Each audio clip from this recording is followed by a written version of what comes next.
안녕하세요. 교신당 국어원사입니다. 네, 반갑습니다. 네.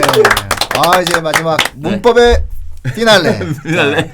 이재식 국어학원입니다. 홈런 한번 치겠습니다. 오늘 못 치죠. 홈런 치셔야죠. 아 그렇죠. 예. 네. 4주 전에 못 쳤던 홈런을 오늘 치겠습니다. 오늘은 제가 얘기하면 되나요? 그렇죠. 예. 네. 그도 뭐 소개를 한번 해주셔야 제가 또 들어가는. 그렇죠. 부천의 국어의 어떠한 규칙과 기준을 제시하고 계신 이재식 국어학원의 이재식 원장님이십니다. 네. 그리고 네.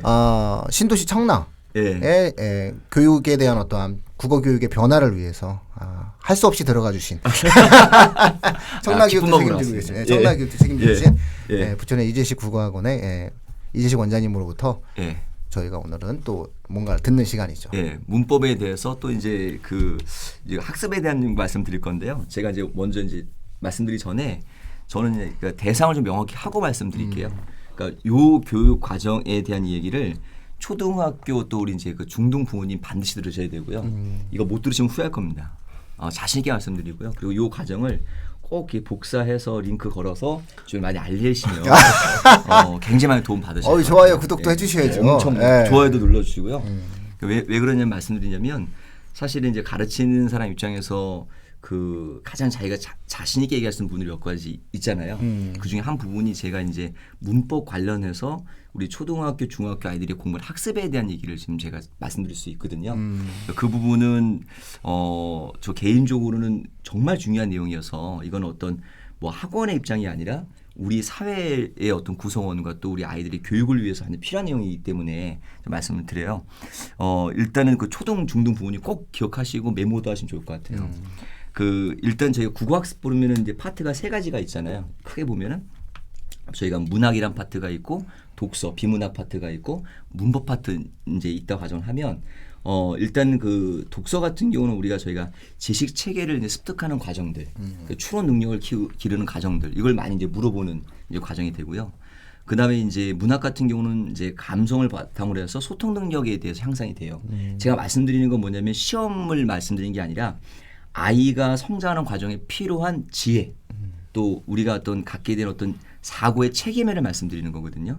그러니까 우리 아이가 시험을 통해서 대학을 갈 수 있지만 성장해서 살아가는 자기 힘이잖아요. 근데 그 힘을 기르기 위해서 학습이라는 게 필요했고 그 과정의 테스트 형태가 이제 아이들의 어떤 능력을 평가했을 뿐인 거지 시험 자체가 인생의 목적은 아니잖아요. 그래서 제가 말씀드리면 이제 독서라는 영역은 아이들에게 지식을 습득하는 능력 그리고 이제 지식 배경을 통해서 이제 추론 능력까지 이제 물어보는 과정이 되고요. 그다음에 이제 문학은 소통을 통해서 아이들의 감성 측면과 소통의 어떤 능력들을 저는 향상시키다 봐요. 그러니까 문학을 못한 아이들은 타인과의 감정 교류가 되지 않을 수 있다. 이런 말씀드릴 수 있는데 그럼 문법은 왜 필요하냐?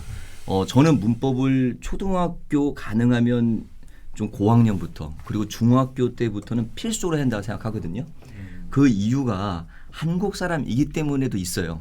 왜냐하면 우리가 생각하는 언어라는 걸 통해서 사고의 체계를 형성시키고 또 사고의 체계가 언어에 미친 영향이 크기 때문에 이 두 가지의 교감에서 가장 합치되는 부분의 이제 지식 체계가 문법이거든요. 문법을 통해서 아이가 지혜를 쌓을 수가 있어요. 그러니까 반드시 하셔야 되고 또 한국인 때문에 해야 되는데 문법이란 건 뭐 어떤 거냐? 한마디로 말씀드리면 사고 체계를 확립하는 과정이라고 봐요, 저는. 그래서 문법을 만약에 이제 이해가 안 되는 아이들 또 문법에 대한 개념 접근을 못한 친구들은 그 기회를 박탈당했다라고 보거든요. 그래서 문법을 통해서 아이는 사고 체계를 확립할 것이고 그 과정을 통해서 아이들은 지혜로워질 수 있는 분이기 때문에 반드시 한다 봐요. 제가 이제 한 예를 들어드리면 우리가 공부 잘하는 아이들의 특징 중에 몇 가지가 있어요. 그 중에 하나가 이제 뭐냐면 책을 딱 사면 뭘 먼저 본다고 그래요. 그래서 차례를 본다 그러죠. 목차.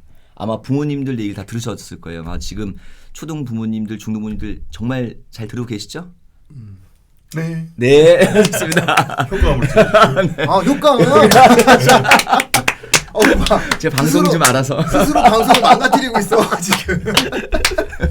그래서 중요한 건 뭐냐면 그러면 아이들이 왜 그러니까 왜 공부 잘하는 아이들이 왜 그런 목차를 보느냐라고 했을 때 그 이유를 생각해 봐야 되거든요. 근데 저희들은 그런 얘기를 생각해 보지 않고 그냥 결과만 현상만 보잖아요. 왜 그럴까라는 말씀드리면 크게 이제 2가지 형태가 있어요. 하나는 이제 그 개념 체계를 한다는 거죠. 아이들이. 목차를 본다는 아이들은 내가 어디서 어떻게 공부하는 과정에 대해서 개념 체계를 가져가는 과정이거든요. 그것이 가장 핵심되는 사고가 뭐냐면 정의 방식의 사고예요. 그러니까 정의 방식. 정의 방식이라는 것을 말씀드리면 기본적으로 무엇이란 무엇이다 형태의 어떤 이제 개념을 체계화시키는 과정인데 이 과정을 통해서 아이들은 자신의 어떤 그 개념 체계를 완성해 갈 수가 있거든요. 예를 들어서 우리가 만약에 그 사람이란이라고 만약에 정의를 하잖아요. 그럼 사람이라고 정의를 하게 되면 보통 우리 뭐라고 정의를 할까요? 사람이란. 인간은 이성적 동물이다. 예, 이렇게 하잖아요. 인간이란 이성적 동물이다 하는데 실제 저는 이제 아이들에게 문법 체계를 가르칠 때 생각하는 또는 이성적이라는 말을 앞에 두지 않고요. 동물이다를 먼저 앞서서 얘기를 해요. 왜냐하면 개념 범주를 만드는 과정이거든요. 이 범주 안에서 과연 어떤 내가 증명하고자 하는 대상에 대한 특징을 설명해 줘야 되는데 대부분의 지식체계는 우리의 어떤 체계는 뭐냐면 순차적으로 가게 돼 있어요. 그러니까 생각하는 뭐 이성을 가진 직립보행하는 이게 더 중요한 포커스라는 거죠. 그래서 나중에 동물로 가게 돼요. 그러니까 이건 암기가 되는 거예요. 자기가 체계를 만들지 못하고. 그래서 아이가 어떤 이제 사고를 잡을 때 먼저 큰 범주를 먼저 잡는 게 되게 중요하거든요. 개념을 잡는 과정. 그래서 인간은 동물이에요. 동물 중에서 다른 동물과 차이점 뭘까요? 생각하는 수도 있고 직립보행할 수도 있잖아요. 이런 사고 과정들을 가져야 되거든요. 그 과정들을 할 수 있는 과정이 문법인 거예요. 그리고 문법에서 특히 좀 중요한 게 어휘라고 당연히 생각하고요. 문법은 어휘의 부분이라고 보고요. 그래서 이런 과정들을 체계적으로 할 수 있는 게 개념화되는 것들이 국어에서는 문법이거든요. 그러니까 문법 정말 중요하고요.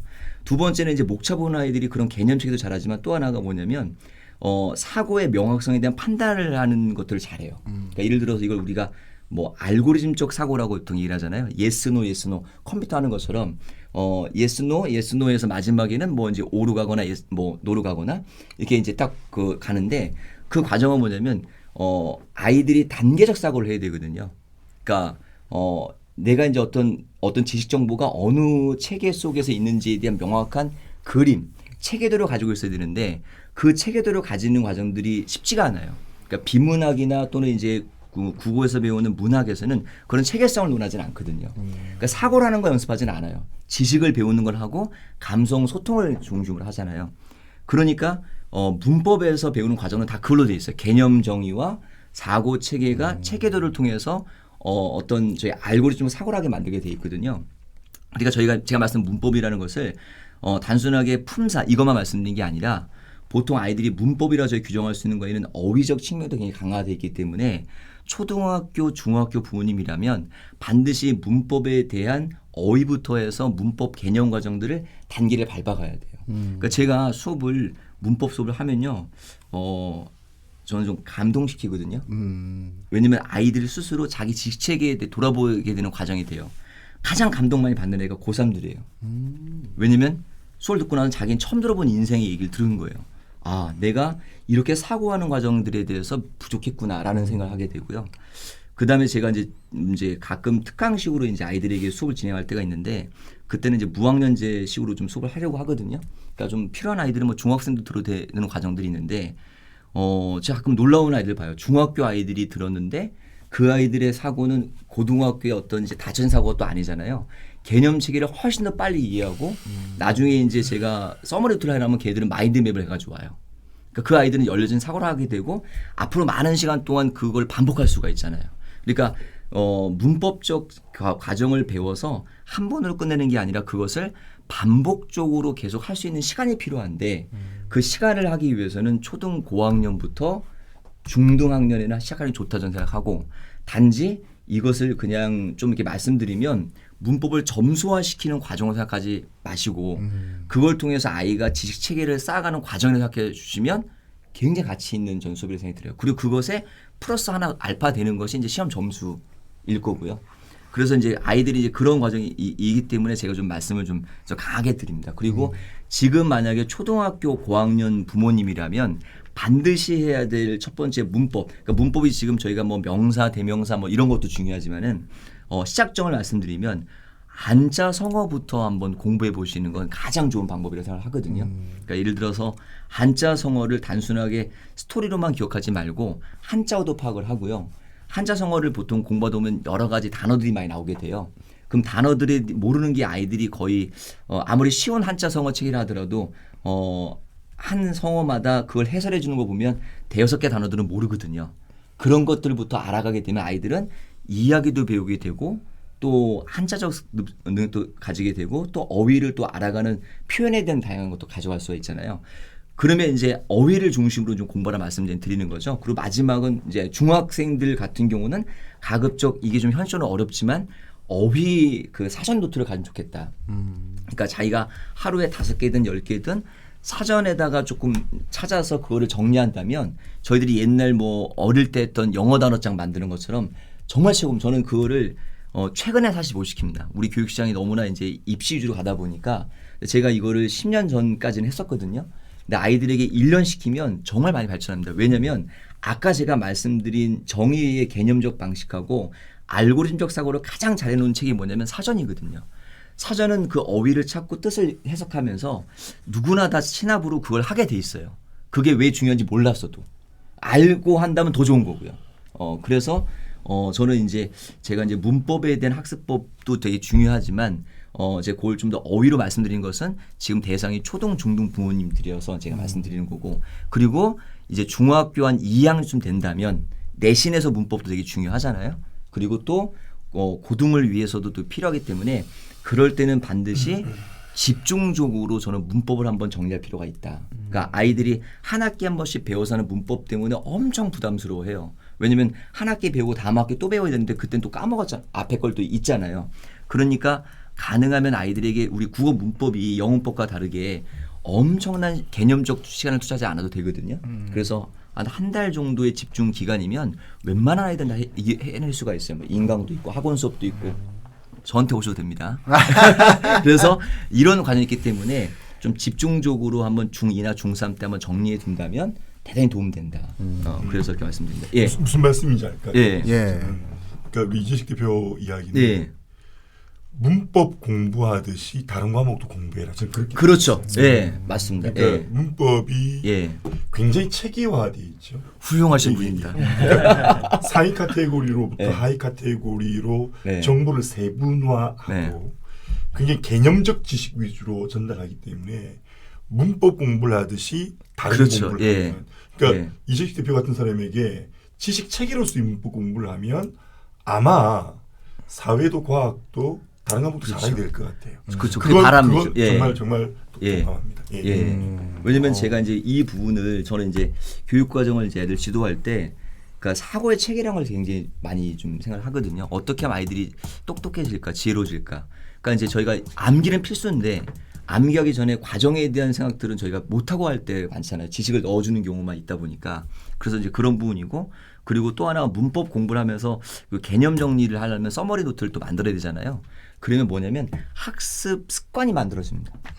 그러니까 이제 아이들이 저희가 이제 메모한 거 보면은 아이들의 공부적 성취도를 평가할 수도 있잖아요. 그것도 가장 좋은 게 또 문법이거든요. 문법을 정말 뭐 문법만 하나 말씀은 아니지만은 초등학교 고학년과 그다음에 이제 중학생들한테는 어휘적 측면의 문법 공부를 많이 하는 게 좋고요. 그다음에 이제 중2, 중3 가면서는 좀 실전적인 개념적 학습에 문법 공부를 하되 그걸 학습 습관까지도 생각해 주신다면 사고의 체계도 올릴 수 있고 그다음에 이제 학습 습관까지 할 수 있는 정말 가장 좋은 학습이 아닐까 생각합니다. 예. 아까 사전도 말씀하셨잖아요. 네. 사전식으로 정보를 정리하는 습관이 굉장히 좋거든요. 네. 그러니까 표제어를 이야기하고 그 이후부터 계속해서 그 분류하고 체계화하는 거거든요. 네. 품사가 들어가고요. 네. 경우에 그렇죠, 따라서는 그 용어의 용례. 소비의 그렇죠. 예. 소수의 자릿수도 그렇죠. 주죠. 예. 예. 동의관계 또 한 단어 내에서의 다의관계 예. 용례까지 줘서 그러니까 사전을 특정한 어휘의 의미를 찾아서 예. 이해하는 수준이 아니라 사전식으로 아까 예, 우리 그렇죠. 예. 이재식 대표 말한 계속 반복했던 문법 요약 노트를 예. 그 문법 요약 노트를 사전식으로 정리하는 거예요. 예를 들어 비음화 이 표시예요. 그렇죠. 예. 그럼 그 옆에 이제 사전에서는 저도 이제 들으면서 아이디어가 생긴 건데, 네. 그러니까 품사가 나오잖아요. 그럼 비음화 괄호 열고 네모로 음운 변동 이렇게 되는 예, 거죠. 예. 그렇죠, 그렇게 그렇죠. 해놓고 그렇죠. 그게 맞습니다. 예. 그렇게 해놓고 단어의 의미 체계의 의미 이야기하는 것처럼 1, 2에서 음운 환경 이야기해주고 음운 환경에 따라 나타나는 용례를 적어주면 이 공부는 문법 공부가 아니라 개념 지식 공부의 학습 체계가 되는 거죠. 그렇죠. 예. 아주 좋은 이야기예요. 그렇죠. 원리와 규칙이 네, 문법이라면 그 원리가 만들어지는 하나의 과정 그리고 네. 그 원리가 만들어지는데 가장 중요한 순서가 있잖아요. 원리가 만들어진다는 건 순서가 있다는 거고 그렇죠. 그 네. 순서에 맞게 네. 그리고 큰 것과 작은 것에 맞게 예. 그러다 보면 뭐 어간 이런 건 너무 애들이 껌처럼 구분하겠네요. 애들이 그냥. 네? 왜냐면 저희가 네. 수업을 이제 지내 보면 어간 되게 구분하기 어려워하는데 제가 아까 말씀드린 방법을 네. 하면 그냥 껌이죠 껌. 명확해지거든요. 왜냐면 그게 분류로부터 다른 그렇죠. 분류니까 예. 범주가 다른 건데. 그래서 아예. 조금 한 가지 이제 그 우리 그 언어 체계에 약간의 어떤 좀 아쉬움이 있다면 저희가 이제 주어 그다음에 이제 목적어 서술어순으로 가는 순서이고 영어권의 같은 경우는 주어 그다음에 동사 그다음에 이제 그 목적으로 가잖아요. 그러니까 큰 범주를 먼저 말하고 하는 식이 영어적 사고거든요. 그러니까 영어에서는 보면 나는 이렇게 생각한다 어떤 부분들을. 근데 우리는 나는 이러이러한 것들을 한참 하고 나서 생각하는지 생각 안 하는지를 얘기한단 말이죠. 그러니까 이제 영어적 사고로 체계를 하는 것은 굉장히 좀 중요한 부분일 것 같다고 아이들이 얘기해 주거든요. 그래서 이제 그런 과정들, 그러니까 다시 말하면 문법이 중요하다는 게 아니라 문법을 통해서 얻을 수 있는 지식적 체계의 과정들이 어마어마하기 때문에 저는 문법을 엄청 강조를 많이 하거든요. 뭐 고등학교 1학년 때까지도 아이들 학습법에서 너무 좋아해요. 애들이 그걸 듣고 나서 자기가 뭔가를 완성했다는 거에 대한 거 보여주는 것도 있고요. 그래서 그 부분은 우리 초등학교 고학년과 이제 중학교 부모님들은 중요성을 인식하시고 초등 고학년은 한자성어 한 권 정도는 또는 두 권 정도는 보시는 게 참 도움되고 그냥 그 중학교 부모님들은 어휘 사전을 조금 더 이렇게 할 수 있도록 해주시면 도움될 것 같아요. 연관해서 꼭 기억해야 네. 될 게 아까 예. 우리 책 볼 때 예. 차례부터 봐야 된다고 그랬잖아요. 그렇죠. 근데 예. 전체 차례 보는 것 이외에도 네. 이제 단원으로 들어갔을 때도요. 대단원을 보면 네. 대단원 아래에 있는 소단원 체계도 먼저 봐야 돼요. 네. 그러니까 예를 들어 뭐 음운부터 시작해서 형태에서 단어 쭉 되면 이제 차례 바뀌었죠. 그러면 첫 번째 단원에 가면 음운 1 네. 해놓고 그다음에 그 음운의 체계 그렇죠. 괄호 네. 2 음운의 2 음 변동 이렇게 들어가거든요. 그러면 음운의 체계에 들어가서 다시 자음 체계 모음 체계에서 계속해서 이렇게 가지치기 하는 큰 구조에서 작은 구조로 되는 것을 먼저 머릿속에 아까 그렇죠. 우리 라운 전 대표 이야기도 그거예요. 그 틀 네. 개념적 사고의 그렇죠. 틀 예. 분류적 체계의 틀을 예. 갖춰 놓으면 공부는 국어뿐만이 아니라 다른 과목 전과목이 그렇죠. 훨씬 더 예. 수월해져요. 예. 그럼 맞아. 그 고등부는 좀 어떠세요? 고등부요? 예, 아까 지금 주로 초등하고 중등을 이렇게 얘기를 하셨잖아요. 예. 고등은 단이라는 거죠, 뭐. 뭐 고등 아니, 단이라 고등학교 이렇게 얘기했네. 저 뭐 수능 보는 아이들, 뭐 어쨌든 내신 보는 네. 아이들. 근데 고3들도 제가 이렇게 지도를 해주거든요. 그러면 아이들이 그동안 문법들이 뭐냐면 파편적 지식들을 모았던 거예요. 자기들이 안 한 게 아니라 오랜 시간 해왔는데 내가 지금 어디에 그 데카르트의 표현이면 좌표축을 모르고 있는 상황인 거죠. 그거를 저는 X와 Y축을 만들어 주니까 너가 지금 주는 거 여기에라고 알려주는 게 제 역할이거든요. 그러니까 뭐 이런 수업을 통해서 아이들에게 충분히 그거는 이제 어필이 돼서 자기들의 이제 제식들을 모으는 과정을 잘 해요. 그런데 이제 문법에 대해서 한 가지 아쉬운 거는 아까도 말씀드렸지만 개념에 대한 완벽한 숙지를 했느냐 저는 아니라고 보거든요. 실제 아이들에게 품사 뭐냐 물으면 몰라요. 안다고 생각했던 거지 확인을 해보지 않았기 때문에 제가 실제 문제집 하나 말씀드리면 저는 마더텅이라든지 그 문제로 문법 좀 좋아하거든요. 그 문제집인데 그 문제집이 엄청나다는 게 아니고요. 그거 난 스타일에 대한 만족도 뭐냐면 반복학습하게 만들어 놓은 거예요. 그러니까 중요 개념에 대해서. 근데 그렇게 아이들이 뭐냐면 이제 좀 등급이 낮은 아이들은 이제 3등급 이상 목표로 하기 위해서는 개념 체계를 더 명확히 해야 되는데 문제만 풀고 있다. 그리고 이제 그 좀 등급이 2등급 이상 나오는 아이들은 사실 수업 한 번 들으면 아이들이 완벽하게 이해를 해요. 그리고 그 아이들은 사실 그 적용 능력이 돼 있기 때문에 그 아이들의 공부 시간이 좀 줄어도 되는데 이제 조금 적은 이제 등급에 받는 친구들은 사실은 자기들이 알고 있지 못한 걸 알고 있다라고 뭐 저희가 이제 뭐냐면 그 요즘 그 뭐죠 메타인지인가요? 그 착각을 하고 있는 거죠. 예, 그래서 그 부분을 위해서는 반드시 개념 정리를 더 시키는 걸 더 강조합니다. 제가 학생들이랑 이제 막 그 논술도 하고 이런 거 얘기할 때 그 항상 이런 말 해주거든요. 너는 그 양반집 딸하고 결혼할래? 아니면 지주의 딸하고 결혼할래? 그럼 애들이 고민을 장난 아니게 해줘. 같은 말인데. 아니요. 아니죠, 넌 양반, 다르죠. 넌 양반집 딸하고 결혼할래? 그러면 저는 너 지주집 딸하고 결혼할래? 아니면 뭐 너는 뭐 상민집 딸하고 결혼할래? 뭐 저 뭐 소장농 집 딸하고 결혼할래? 그러면 뭐 애들이 소장농 뭐 이런 얘기는 좀 발상이 좀 자유로운 애는 뭐 이쁜 나랑 결혼하겠습니다. 이렇게 얘기하는데 아니야 그런 거 아니야. 이거 진짜 공부야. 내가 너 결혼 누구랑 할지 관심이 없어. 이러면서 얘기하거든요. 너 양반이랑 결혼할 거야? 아니면 양반집 딸이랑 결혼할까? 지주집 딸이랑 결혼할 거야? 말해봐. 뭐 여학생들은 너 누구 어느 집 아들이랑 결혼해야 돼? 이러면서 확 얘기해. 근데 정말 애들이 그 나눕니다. 나누는데 뭔가 이렇게 좀 이렇게 고급진 그 학생들 같은 경우 뭐 양반. 고민도 안 하고 양반이었다 이래요. 애가 나 때깔 딱 나. 그래서 왜 너 돈 폼이 나야 돼요. 이러면서 막 자기들 취향을 막 얘기합니다. 근데 제가 얘기하거든요. 그 양반이라고 하는 것은 그 상민이라는 말과 대별되는 거거든요. 그리고 지주라는 말은 우리가 굳이 얘기하면 소장농, 그렇죠. 우리가 한자로 얘기하면 전호랑 대별돼요. 하나는 뭐냐면은 지주는 돈이에요, 돈.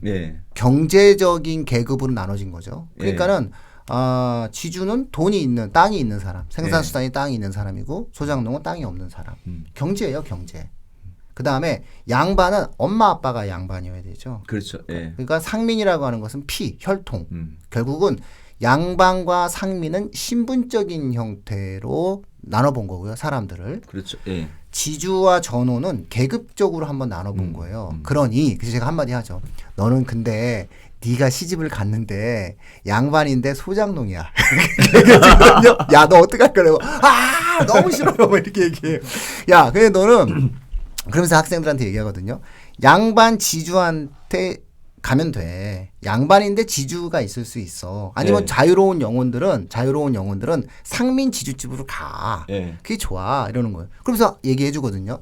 양반인데 소장농이야. 니들도 아는 사람이 있어. 이렇게 얘기하거든요. 니들이 정말 너무너무 유명한 양반인데 소장농으로 세상 사람, 대한민국 사람 다 아는 사람이 있어. 이렇게 얘기해요. 그러면 누구예요? 흥부야, 흥부. 흥부가 양반인데 소장농이에요. 그래서 너 다 아는 애. 걔가 그래서 힘든 거야, 인생이. 그러니까 너는 그러니까 흥부집 마누라가 되는 거지. 막 죽으려고 하거든요. 이게 결국은 분류잖아요, 분류. 우리가 하나의 개념을 그렇죠. 정리할 때의 분류인데 결국 사전식 정의, 알고리즘적인 체제를 하면 그 29강 같은 경우에는 이걸 갖다가 문법적인 원리로서 정리를 해준다. 이것도 역시 또 매력적인데 이것도. 제가 하나 또 질문 좀 드릴게요. 그 지금 아까 고등 그거를 얘기를 해주신 거에서 조금 제가 좀 질문 좀 드리고 싶었었던 게 뭐냐면, 그러니까 지금 이 대표님의 말씀은 이제 문법적 지식을 이제 개념을 정확하게 익혀야지만 그거를 갖다가 이제 다 적용할 수 있다라고 그러는데 이건 뭐 질문이라기보다도 근데 이제 이런 경우 있을 수 있잖아요. 고등학교 1학년, 2학년 시기를 공부를 안 한 거는 아닌데 좀 어설프게 아까 말씀하신 대로 어설프게 이렇게 와서 고3이 됐어요. 얘는 한 4등급이나 한 5등급을 받아요. 근데 결국은 이것도 좀 현실적인 문제인데 그 4등급이나 5등급 맞은 애들이 실질적으로 이제 딱 공부를 해서 지금 막 정신 차려서 공부를 하고 있잖아요. 근데 아까도 얘기했던 것처럼 수능에서는 일정하게 자기 점수가 있잖아요. 그냥 실질적으로 뭐 문법 5문항 나오는데 거기서 아까 저기 유 대표님도 얘기하셨던 것처럼 중세문법과 관련돼 갖고서는 완전히 뭐 중세문법은 아니라 하더라도 그게 2문제 보통 나오고 그러잖아요. 그럼 그냥 포기시키는 게 나은지. 그러니까 이제 한 4등급 받아요. 그러면은 그 애한테 지금 문법에 대해서 개념 얘기해주고 너 이거 굉장히 중요한데 해야 돼. 이렇게 물론 이제 그렇게 되는데 얘는 현실적으로 굉장히 다급한 애고 그렇죠. 좀 어렵잖아요. 그럴 때는 어떻게 좀 하시는지. 그러니까 지금 만약에 이제 지금 2020년 5월 저희가 이제 마지막 주겠죠. 그렇죠. 그러니까 지금 이제 올 마지막 주로 보면 앞으로 남은 기간이 한 180일 정도 남았거든요. 저는 이제 고3에서 만약에 4, 5등급이라면 가장 점수가 좋은 게 일단 문학이고 두 번째 화작이고 세 번째 문법이거든요.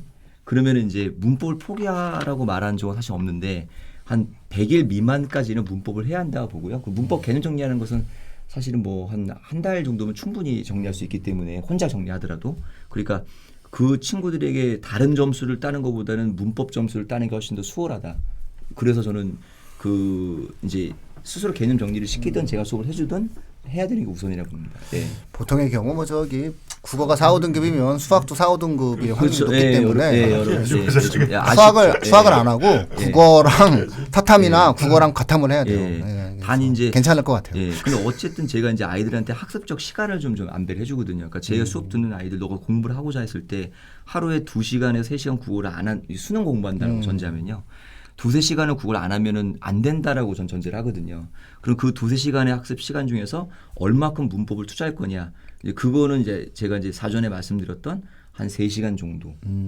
그래서 좀 더 될 수도 있고 좀 등급이 낮은 친구들은 등급이 이제 높은 아이들은 적게 하겠지만요. 근데 어쨌든 그래서 4, 5등급이라면 저는 일주일에 한 3시간에서 그 이상을 문법에 좀 투자해라. 그리고 문학과 문법에 점수 투자하라고 좀 얘기해요. 그렇죠. 저 입시 전략적으로는 굉장히 타당한 게 뭐냐면 그렇게 해서 국어를 3등급을 받았을 그렇죠. 때 이 예. 아이가 인생이 너무 달라지기 때문에 네. 목표 그게 3등급. 현실적이죠. 예. 예, 현실적이고 또 3등급을 받으려면 문법을 맞아야 되잖아요. 네. 문법 맞아주면 가능하니까. 그리고 좀 아쉬운 거는 이제 문법 전 아이들한테 정확하지 않으면 어떤 문제가 생기냐면요. 정확하지 않으면 문법을 풀다 틀린 것도 문제가 되지만 시간이 많이 걸리는 것도 좀 문제라고. 그거 초창기 그 5월 초에 자신이 했다는 말 다시 한번 이거 상기시키시네. 머리가 어마어마하세요. 알고리즘이 있어. 알고리즘이. 뇌에 알고리즘이 있네. 2학년 틀릴 건 빨리 틀어라. 야, 그러니까 방송에 다게 알고리즘이 있어. 우리가 지금 오늘 하루에 녹음을 하지만 왜 2-3시간 녹음하지만 이거는 4주 전에 방송을 했는데 그 속도라는 말 내가 했다. 마지막에 한번 4, 5등급 이야기하시네요. 4, 5등급 애들 왜 4, 5등급이 됐냐면요. 개념이 모르는 경우도 있는데 지가 발음해요. 지가 발음하고 지가 써봐. 예를 들어 용례를 지가 그렇게 발음하기 때문에 지가 틀렸기 때문에 그 문제를 내는데 무슨 문제? 예를 들어 음음 변동 나오면 지가 막 발음을 해봐. 그래 놓고 선택지 보고 이게 내 발음이랑 다른데 틀렸다 이렇게. 그쪽 동네 학생들이 주로 그렇게 특히 틀리는데. 그러네. 정말 중요해야 돼요. 저 잠깐 이해 못했어요. 왜냐면 우리 발음 맞는데. 지가 말하고 지가 막 써봐요. 그래서 그 동네 학생들이 중세국어 잘하잖아요. 중세국어 잘해요. 저 이제 이해했습니다. 애들이서 중세국어 잘해요. 현대국어를 모르고. 네, 제가 느낀 게 하나 있는데요.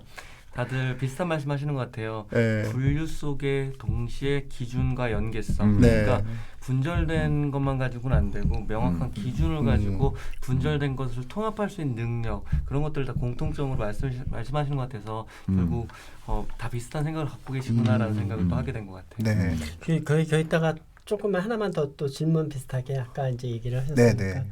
저 질문 엄청 감사합니다. 또 예를 들어서 뭐 꼭 3, 4등급도 마찬가지인데 저는 그냥 제 생각이 어떻다 이런 거는 아닌데 학생들이 이제 그 문제 틀린 문제 이렇게 오답 노트를 막 하잖아요. 그러면 아까 문법으로 한정을 줬었을 때 이게 결국 이제 꼭 20점은 아니라 하더라도 좀 시간이 좀 뒤로 갈수록 얘들은 문제를 많이 풀어보게 될 텐데 그 좀 이 대표님은 그 썸머리나 오답 피하기가 굉장히 좀 효과가 있어 보이는지 어떤지 좀 이렇게 효과요. 그러니까 이제 그런 걸 우리가 이제 개념을 잡으려고 하면은 이제 틀렸으니까 자기가 어디서 틀렸는가를 좀 알기 위해서 좀 찾아보기도 하면서 이렇게 할 텐데 이제 우리 교사들이 그냥 상투적으로 그냥 오답 피하기 해야지.